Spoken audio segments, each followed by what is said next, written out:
Bonjour et bienvenue à tous dans le journal télévisé des étudiants en Master 2 journalisme de l'Université catholique de Lille. Au sommaire dans cette édition, ce mardi, les maires des 94 des villes les plus puissantes au monde se sont engagés à placer l'action climatique au cœur de toutes les prises de décision. Une situation d'urgence climatique qui n'échappe pas à la ville de Lille. Toujours en France, la baisse du VIH se confirme. Est-ce le résultat d'une prise de conscience, notamment chez les jeunes? Nos journalistes se sont interrogés.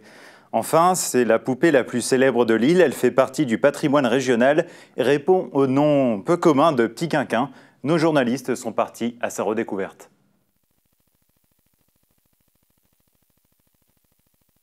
La ville de Lille en urgence climatique, la situation est actée depuis le dernier conseil municipal vendredi. Alors que la capitale des Flandres prétendait devenir la capitale verte européenne en 2021, ce décalage soulève des questions. Un reportage de Sophie et Aurélien. À Lille, tout le monde n'est pas encore au courant. Est-ce que tu sais que nous sommes en état d'urgence? Non, pas vraiment. Climatique? J'ai entendu aux informations les trucs principaux, mais je savais pas que c'était un état d'urgence non plus.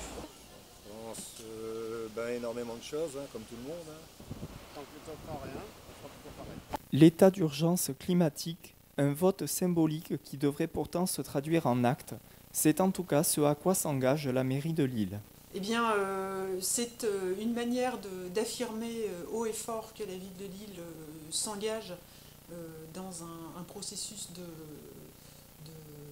de neutralité carbone, on va dire comme ça, et avec elle, l'intention d'entraîner tout le territoire lillois dans cette quête compte tenu de l'urgence climatique qui s'impose à nous. Donc déjà essayer à 2030 de diminuer par deux nos émissions, mais c'est avant tout cette déclaration d'urgence climatique, finalement c'est aussi le poids des mots, c'est-à-dire aujourd'hui on est en état d'urgence, donc on se mobilise, quoi. Si la décision est accueillie positivement par les associations, elles attendent néanmoins des actions plus fortes.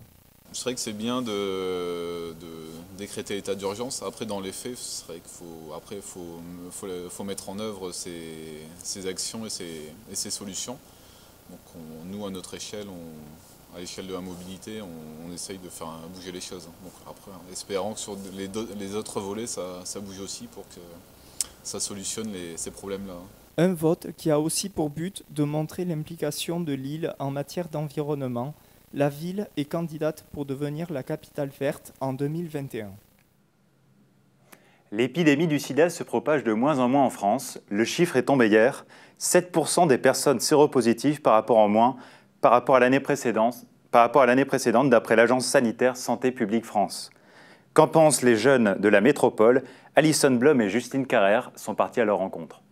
Quand on parle du VIH aux jeunes, voilà ce qu'ils répondent. Je trouve qu'il n'y a pas suffisamment de cours d'éducation sexuelle, que ce soit à l'école, au collège, au lycée, tout ça. Ils ne sont pas suffisamment sensibilisés aux risques qu'on a, par exemple en couchant avec n'importe qui ou quoi que ce soit. Il faudrait sensibiliser davantage là-dessus. Puis réhabiliter par exemple l'usage du préservatif. Je pense qu'on a quand même tué entre guillemets pas mal de préjugés sur le sida et que maintenant on sait comment ça se transmet et on sait comment éviter d'avoir cette maladie. En France, 23% des 15 à 24 ans pensent manquer d'informations à ce sujet. Pour la plupart des étudiants, c'est beaucoup synonyme de protection pour les risques de grossesse et pas forcément pour les IST et le sida. Ils en entendent parler mais ne savent pas vraiment expliquer en fait, quand on leur pose la question. Ils ne savent pas en fait, la conduite à tenir quand il y a une prise de risque. Après, on a beaucoup qui disent que comme leurs copines prennent la pilule, voilà, c'est pas la peine de porter le préservatif pendant un rapport. Néanmoins, selon l'Agence nationale Santé publique France, 6200 personnes ont découvert leur séropositivité en 2018 contre 6583 en 2017. Une situation encourageante, comme le précise le SIDAction. La réforme du bac n'en finit plus de faire polémique. La SNSES, syndicat majoritaire dans l'éducation nationale, a aujourd'hui demandé l'annulation des épreuves de contrôle continu prévues en début d'année pour les classes de première. Selon le syndicat, le fait que les établissements puissent désormais choisir leur sujet au sein d'une liste nationale constitue une rupture du principe d'égalité. À 3 mois des épreuves, la SNSES pointe du doigt un niveau inédit d'impréparation. Une inquiétude et une confusion qui semblent également ressentir les élèves de première générale STMG que nous avons rencontrés. sont débordés. Par exemple, moi je suis en spé physique et je sais qu'en physique on a un programme super chargé. Du coup c'est difficile de tout faire avant les épreuves de janvier. En fait on est confus. Enfin oui, tout est confus. On ne sait pas si on est prêt ou pas, ça va trop on n'est vite pas en fait. préparé. On est juste Il y a pas trop de préparé. trucs nouveaux. En fait maintenant c'est compliqué parce que ce qu'on devait faire en 2 années, il y a pour certaines matières que ça a été rajouté en 1 année, puisque pour ma part je suis en STMG. C'est beaucoup plus compliqué, même eux ça se voit qu'ils sont pas préparés, genre ils sont stressés tout ça, de finir le programme à temps. Enfin, c'est devenu vraiment hyper compliqué de tous s'organiser, d'avoir les bons cours. Du coup on fait encore plus d'interrogations. Oui, clairement, ils nous ont tous parlé, ils nous ont tous dit qu'ils ne savaient pas, on leur pose des questions, ils ne savent pas trop. Donc déjà l'année dernière, là ils savaient un peu plus comparé à l'année dernière. L'année dernière, quand on nous disait oui, l'année prochaine vous êtes en réforme, il va falloir choisir vos spé, ils ne savaient pas comment ça allait être organisé. Place maintenant à notre page d'actualité internationale. En Syrie, l'offensive contre les forces kurdes annoncée hier par le président turc Erdogan se poursuit dans le nord-est du pays. Les bombardements ont provoqué le déplacement de 60 000 personnes d'après l'Observatoire syrien des droits de l'homme et déjà fait au moins 15 morts. La communauté internationale a très largement condamné cette intervention et le Conseil de sécurité se réunit en urgence ce jeudi. En Tunisie, nouveau coup de théâtre dans l'élection présidentielle. Le second tour doit se tenir ce dimanche et le candidat libéral Nabil Karoui, détenu depuis le 23 août, a été libéré de prison sur décision de la Cour de cassation hier soir. Inculpé de fraude fiscale et blanchiment d'argent, il pourra finalement participer au débat télévisé demain soir face à son adversaire, le conservateur Kaïs Saleb, arrivé en tête lors du premier tour. Du 7 au 13 octobre, l'opération Chef de gare prend place à l'intérieur de la gare Lille-Flandre. Une initiative censée promouvoir le patrimoine gastronomique des Hauts-de-France. Un reportage de Quentin et Comme du Bois. Gaufres et autres produits de saison ont fait leur apparition sur les étals d'un marché plutôt spécial. C'est en plein milieu de la gare Lille-Flandre que l'opération Chef de gare a pour but de faire connaître les produits locaux. Entre animation et dégustation, il y en a pour tous les goûts. Le concept de chef de gare, ça existe depuis 7 ans. En fait, c'est une animation qui a lieu tous les ans au mois d'octobre dans les plus grandes gares de France autour de la cuisine et de la gastronomie régionale. Ça a démarré vendredi avec la présence d'un chef du Nord, Damien Laforce, qui était présent. On a fait un concours de cuisine pour la première fois en gare. Et puis depuis, les artisans se succèdent. On a des animations qui se déroulent. Aujourd'hui, on a des dégustations qui se font encore. On a le lycée hôtelier Savary qui revient demain pour faire aussi des préparations. Et on a tous nos artisans qui sont encore là jusqu'à demain. Côté artisan, l'opération se passe comme sur des rails.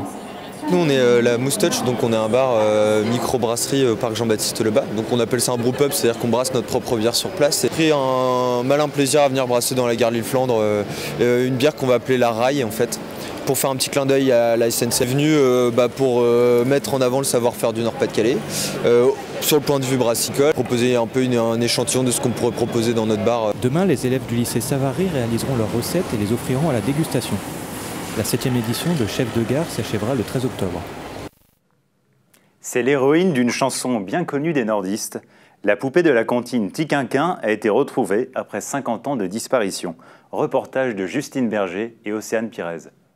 Une découverte inattendue.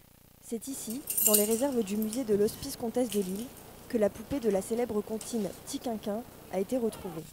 Bercée par le poète et musicien lillois Alexandre Desrousseaux, la poupée de chiffon au visage porcelaine somnolait depuis près d'un demi-siècle. Cette poupée, je connaissais son existence depuis plusieurs années, mais je ne connaissais pas son illustre passé.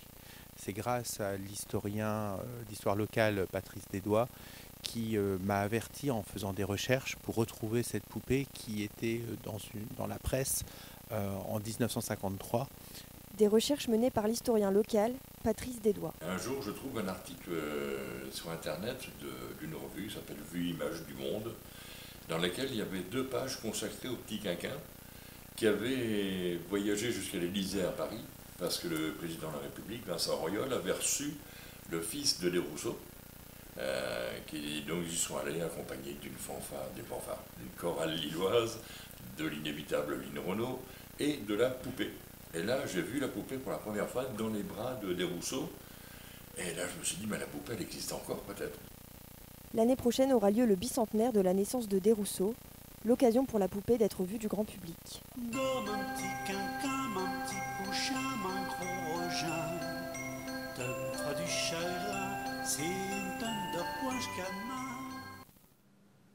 Merci à tous de nous avoir suivis. On se retrouve dans 2 semaines pour une nouvelle édition du journal télévisé des étudiants Master 2 journalisme. Bonne soirée.